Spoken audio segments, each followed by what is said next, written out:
Hey everybody, it's Ken back to tell you the word of the day. I'm here in Middle Tennessee. The word of the day is resilience. Resilience is so important in life. That's the ability to face a crisis, face a tragedy, and still move on. It's the ability to bounce back. It doesn't mean that you're not affected or you're not caring.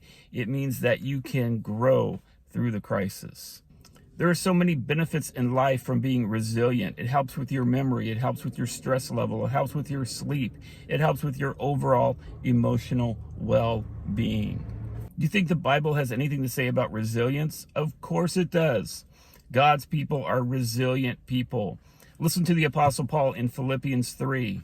He says, "Forgetting what is behind, I move forward to what is ahead. I pursue as my goal the prize promised by God."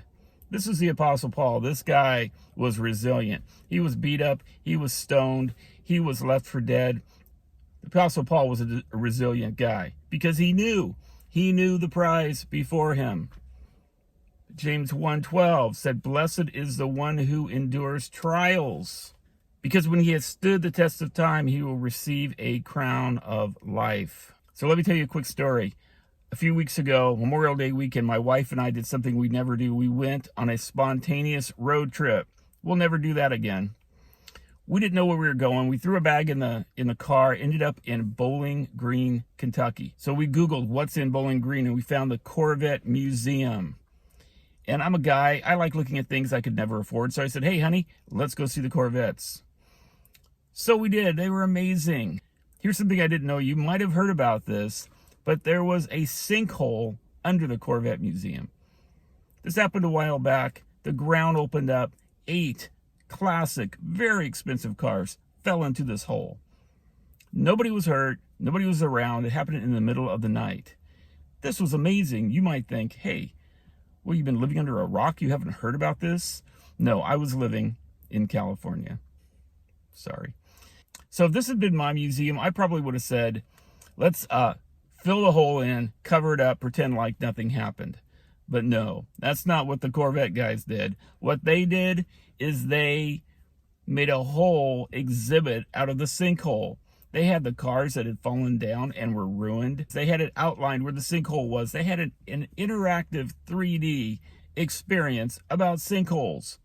Leave it to these Corvette guys to face a crisis, turn it around, and use it for their benefit.